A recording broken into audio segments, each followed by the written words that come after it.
Locked On Podcast Network presents Locked On Sports Today. The Florida Gators ran away from Maryland in the second half to secure their first trip to the Elite Eight since 2017. Also, is anyone stopping this Alabama team? And Cooper Flagg is still dancing for the Blue Devils.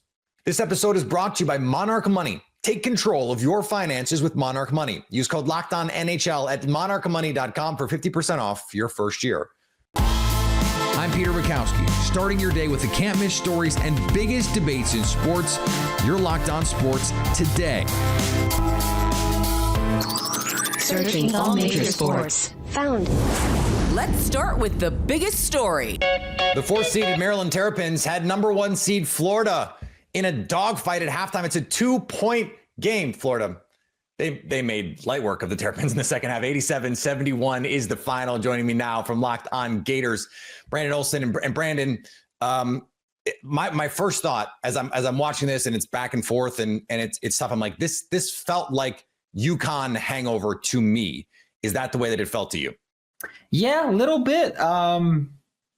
It was one of those games where Florida, I guess, wanted to have their heads up there. You know what? The first half was just, it was messy. It was sloppy, but it was what Florida has done quite a few times this year. They've played sloppy games. And luckily Maryland just didn't have the firepower to keep up with you because crazy thought here, Peter. When you stop just giving the ball to the other team, you win. Who thought? Yeah. It is a weird thing. 17 turnovers in this one. I wanted to ask, I'm like, okay, they won convincingly. They shot the lights out eventually. But 17 turnovers, not the best. Like, this is a team, as you mentioned, has had some issues with ball security, with some sloppiness. What is your level of concern moving forward as these games get more difficult? I'm torn on it because for months now I've been saying, hey, Florida, like, you turn the ball over too much. You get out of your mind a little bit. And that's going to cost you when you play a great team. And then they went and they won the SEC tournament by an average of 15 points per game. They've won 2 March Not a lot of good learning lessons in there, I guess. Yeah, I'm sitting here like, hey, like, it's going to happen. Like, you're going to screw yourself over. And my listeners keep saying, but they won, so that's all that matters. And then they keep winning and they keep doing the same thing. And so it's incredibly frustrating at some points. But really, this is just how they play. This is who they are. They're a poor free throw shooting team. They turn the ball over, and it's almost always because of careless mistakes. It is very rarely that, the defense just played so well against them. It's that Florida makes some absolutely insane passes, and sometimes they work, and it's really cool when they do, but then it doesn't work, and you have 13 turnovers in the first half against Maryland like they did tonight or last night. And it's just one of those things where, again, eventually a team's going to get you. UConn should have beaten you. If you're Florida, UConn should have beaten you, but UConn had an uncharacteristically poor shooting night. And if you run into a Duke, God forbid, with these turnover issues, probably not going to be able to just get out of it. And okay, they had, by the way, 6 guys in double figures score in this game. But if you are playing sloppy, like, for example, those Warrior teams with Steph Curry, I know we're not comparing anybody in college to those teams, but they could be sloppy because they had the virtuosic talent, the high-end talent. Who on this Florida team, in your mind, down the line, it could be Final Four, could be national title, could be Elite Eight, can just say, look, I'm going to make sure that we get this win? Yeah, it's Walter Clayton Jr. I mean, he's the guy where they're giving him Steph Curry comparisons. So perfect setting there for the Warriors to these Florida Gators team. Yeah. But that's what it is. You can turn the ball over. You can have lackadaisical defensive stretches. You can do stupid things for long periods of time, as long as you can shoot absolutely lights out from 3. If we shoot a lot of threes and we make a lot of threes, we are going to win most games. And you mentioned, Florida had 9 more 3-pointers in this game than Maryland. Yeah. And they attempted 9 more. It was percentage-wise, they were so much better. But Florida had 6 players score double digits. Maryland had 5 players make a field goal. The depth of this team on Florida is just incredible. They're incredibly talented. And yeah, Walter Clayton Jr.'s 3-point shooting, while he didn't have to do much tonight, right? He's been lights out. He's been incredible in every big game that the Florida Gators have needed him in since he came over from Iona. Stay up to date on the Florida Gators all year by subscribing to Locked On Sports Today and Locked On Gators on your favorite podcast app and on YouTube. Your Locked On Sports Today. Coming up, Alabama's offense went nuclear versus BYU. Before we get to that, we saw some late game drama during opening day. Ever check your bank account and wonder, where did all my money go? Between dining out, online shopping, and entertainment, it's easy to lose track. That's where Monarch Money comes in, your personal CFO, giving you full visibility and control over your finances. Monarch Money isn't just a budgeting app. It's a complete financial command center. You can track all your accounts, investments, and spending in one place. So stop just managing your money and start building wealth. Instead of juggling multiple apps, you can use Monarch to check your finances, track spending, and even plan long-term goals. Managing money with your partner is smoother than ever. You can track shared and personal accounts, set goals, and stay on the same page without the stress.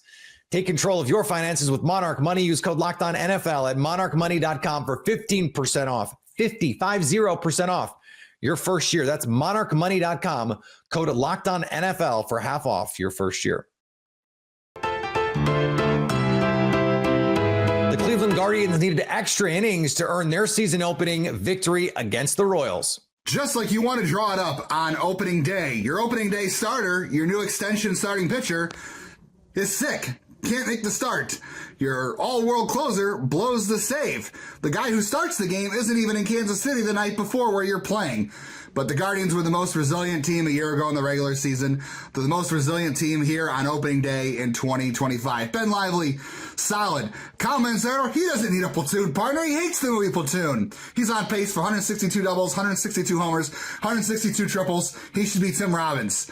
Paul Sewald gets the close at the end of the game. Everything works out. The Royals run themselves out of an inning fabulously. Just how you draw it up on opening day. We'll have it all more for you on tomorrow morning's Locked On Guardians. Guardians on pace for 162-0. Let's go.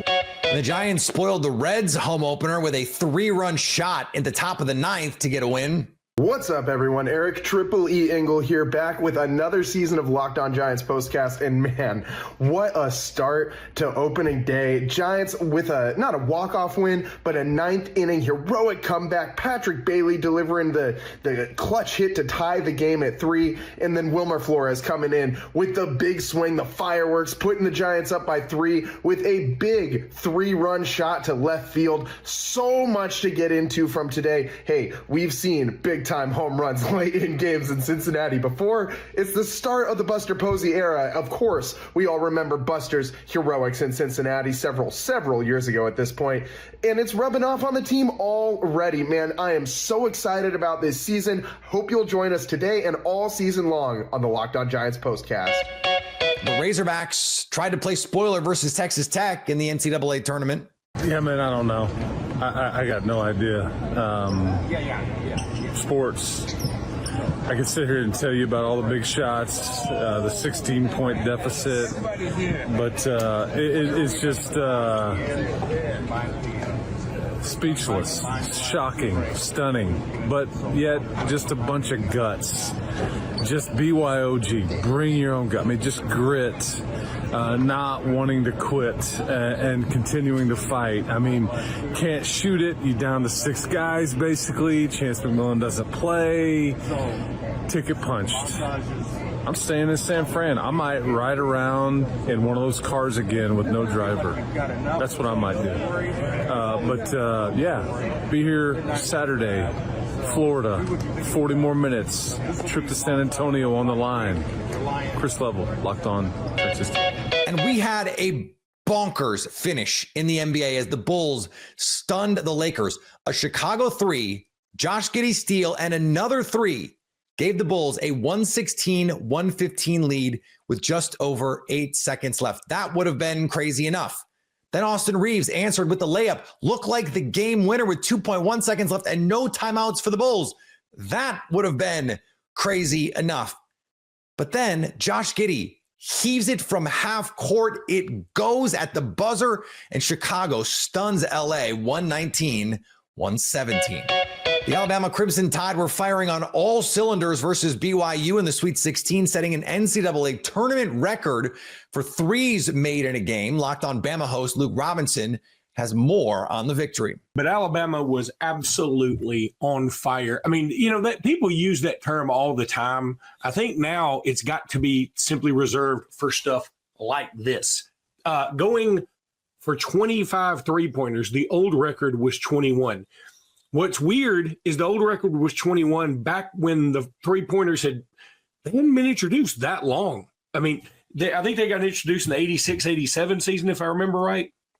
It may have been 85-86, but I think it was 86-87. And so the 1990 Loyola Marymount team, by the way, ironically, that beat Alabama in the Sweet 16, they had the record at 21. It seems like that should have fallen by now. But it hadn't. And then Alabama beat it. And, there was some talk that Alabama could beat it at half. I did listen to the national broadcast because I was listening to Sirius XM and I was coming from Georgia, obviously. And it was kind of cool to get that perspective of, I love Chris, and y'all know Chris and Brian are both friends of mine. They're great people. I'm really close with Brian, super dude. And so I love their radio broadcast. But it's interesting every now and again to get a national perspective, especially in a tournament like this. And they were just astounded. They were like, Alabama's got 12. There's no way they can have 12 three-pointers in the second half. That's poppycock. Why would you even bring that up?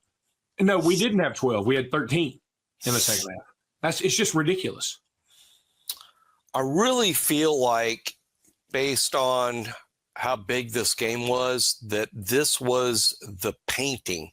I mean, Nate Oates he's the greatest coach in Alabama basketball history. And I apologize to Wimp Sanderson out loud when I say that, because no one could hold Wimp in higher regard than myself, who went to school during the Wimp era. I fell in love with college basketball because of Wimp Sanderson and that era. But Nate Oates is the all-time best coach in the history of Alabama basketball. And tonight, I feel like he signed the painting. Like, that was brilliant. The way Alabama played, the way they shot the ball, in the style he wanted to play on that platform. And I know there's still other games to go. This is the third Alabama Elite Eight in history, two of them courtesy of Nate Oates. Again, he signed the painting. It's like, were we there when, what's his name, Da Vinci signed the Mona Lisa at the bottom? You know, what's his name, like, Da Vinci? What's his name? Yeah, it took me Leonardo? It took me a while because the painting thing is not my thing. And by the way, why is that such a big deal? Have you seen that painting? Why is that? Frank Da Vinci. I'm more impressed with dogs playing poker, I guess, than the Mona Lisa. It's not my thing. But I'm just saying, Nate Oates signed the bottom of the masterpiece tonight. The third Elite Eight in Alabama history. Nate did it with just unbelievable. I mean, just trash talking it down. Great. Mark Sears, couldn't be happier for him. For everyone that was like been criticizing Mark Sears all year or the last few games, what the heck are you guys ever talking about? He's the best basketball player in Alabama history while at Alabama. That to me is just decided. No one else has a claim to that. And tonight there was some real emphasis on that exclamation point. Now, look, this had very little to do with the performance, if anything at all. And I think I'm leaning towards nothing at all. But Jimmy and I said, I think I brought this up and Jimmy concurred, that we saw so many people saying BYU is going to run roughshod over Alabama because Alabama plays no defense and Alabama's not shooting well and BYU super hot and they're kind of the fun team right now. Barkley picked BYU to win on the broadcast before the game started. Okay. And we saw there's some gambling sites that have, I guess, influencers that did this. And in fact, it got so comical to me that I was like, I wonder if some of these guys are doing it to pump up BYU numbers so that they can get Alabama at a better value. I swear to God, that's what I thought. Stay up to date on the Alabama Crimson Tide by subscribing to Locked On Sports Today and Locked On Bama on your favorite podcast app and on YouTube. Coming up, the Duke Blue Devils are rolling into the Elite Eight after taking down Arizona. Flagg and the Blue Devils are marching on to the Elite Eight. Locked On Blue Devils host JJ Jackson recaps a monster win. Yeah, JJ, thanks for having me, man. As I sit on the floor at the Prudential Center in the wee hours in the morning, East Coast time on Friday. It was a great game. I think you kind of look at it in two halves because the basketball game is in two halves, and I thought really where Duke won the game was the end of the first half, and then the way they started in the second half. When you look at tie game, Caleb Love just hits a three. Arizona called a timeout, gave a chance for Duke to set up a play. Con Knipple gets open, top of the key, drills a three, and then the Caleb Love shot with about 5 seconds left in the game clock, really ill-advised shot. Arizona could have taken it down to the final shot of the half. He misses. Duke hurries, gets the rebound, throws it ahead, and then Cooper Flagg hits a three-pointer at the horn that gives Duke a 6-point lead. And then coming out of the half, they're able to build it up to 19. That's where the game was won for Duke, and the game was lost for Arizona. I really thought that big sequence going into halftime was big. And then Caleb Love, another ill-advised three-pointer to start the half. Duke turns it into a three-point play with an N1 from Kaman Malawach down the other end. That built a 9-point lead, and then, as I said, went up to a 19-point lead. Yeah, they never really looked back. I mean, Arizona had a lot of life down the stretch. Myself and every Duke fan out there, we're getting nervous. We're trying to see how this game's going to unfold. We had reviews after reviews after reviews. We had fouls galore in a game like this for Duke basketball and for Arizona. I mean, the officiating is something, a storyline that people want to talk about. I don't want to get there yet, though. I do want to continue on that sequence, though, from Cooper Flagg. You look at the numbers in the first 12 minutes of that first half, he has just 3 points. He made his first or his second 3-point attempt, but one of the first buckets that Duke was able to score in the game was a 3-pointer by Flagg. But then he scored 15 points in the final 7 minutes of the first half and really found himself getting into a rhythm and ended finishing the game with 30 points. That was huge to see Cooper take over the way that he did. Yeah, listen, he's the best player in the country, right? I mean, you can debate other guys, but when it comes down to it, he is going to be the National Player of the Year. He's already the National Freshman of the Year and the ACC Player of the Year. So, he is the best player that this country has to offer. And you saw it tonight. You saw him get up and down the floor. In the first half, as you kind of said, that back half 10 minutes of the first half, he was scoring. You look after in the second half, he was more of a playmaker until he salted the game away at the free throw line late. Anything Duke needs, Cooper Flagg can deliver it. And once again, he showed why he is the best player in the country in this win over Arizona. What was the building like? I mean, it was something to watch unfold when he hits that three going into half. We clearly saw the momentum that Duke had and how animated Cooper Flagg was following that one. He's trying to fire his teammates up. And really, throughout the course of the evening, what was the atmosphere like there for this Duke team? Yeah, it was pretty cool. I wouldn't put it on a similar atmosphere as maybe the game at Madison Square Garden when they played up in this area earlier in the year. I think maybe that was a little bit of a better atmosphere. Also, I think you have to remember this is a team that didn't make a field goal in the final 4+ minutes. They only made one field goal in the final 7.5 minutes. So that Cooper Flagg 3-pointer at the buzzer, that was kind of the biggest pop of the crowd in this game. And that was really the play that got everybody on their feet, that made some noise going into the locker room. And then I shouldn't say that. Second half, I mean, the crowd got loud. They got into it. But you didn't have that one major pop like you did on that 3-pointer at the horn to end the first half. It was 48-42 at the break. Duke basketball gave up 42 points in the first half. They tied the season high for most points given up in the first half with the UNC game that was played in Chapel Hill. When you evaluate that and really look at this game in a whole, seeing Arizona finish the game with 93 points on the night, defensively was kind of the one big thing to point to. What did you see there? Well, I think it's tough when you break things down. And I should say that I think both teams struggle defensively. And again, we're not trying to pile on the officials or anything like that. But the way this game was called and the physicality and the heavy dose of whistles made it tough. When you look at Duke, I think the biggest thing in the first half defensively was kind of the offensive rebounds they continued to give up.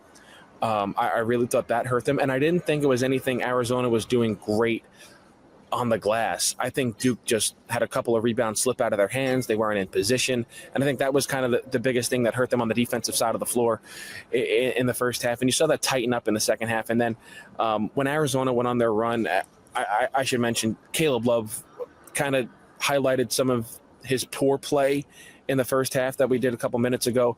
He was phenomenal in this game outside of that little sequence for Arizona. And he was really tough for Duke to defend. And I think later in the game, you saw Sion James and Tyrese Proctor switch on to him, and Con Knipple kind of got the bad brunt of a really good effort from Caleb Love tonight. So I think those are kind of some of the things defensively where Duke kind of struggled in this game. But when they needed to, they came up with a couple of stops. And, I mean, allowing your opponent to put up 93 points, you're not going to say it was a good defensive performance. But Caleb Love, outside of that sequence early in the first half, I thought he was great and one of the better games he's played as a college player. And finally, I want to go back to that Alabama-BYU game for a second, because the Tide's 25 made threes weren't the only tournament record set last night. Tide guard Mark Sears is the first player in NCAA tournament history with 8 threes and 8 assists in the same game. In fact, Sears finished the game with 34 on 10 made threes. It's not going to come that easy in the next round, right? If you're catching this episode after hearing your favorite Locked On show, make sure to subscribe to Locked On Sports Today on YouTube or wherever you get your podcasts so you never miss an episode. Also, if you're a new subscriber to Locked On Sports Today, we're here for you with the biggest stories in sports every day. Coming up, do we see more high-octane offense in the NCAA tournament over the weekend? So at least until tomorrow, stay locked on sports today. Locked On Podcast Network presents Locked On Sports Today. Go to our video on demand. Click on sports at the top of your screen. There, you'll find past episodes of Locked On Sports Today, plus other Locked On shows on demand.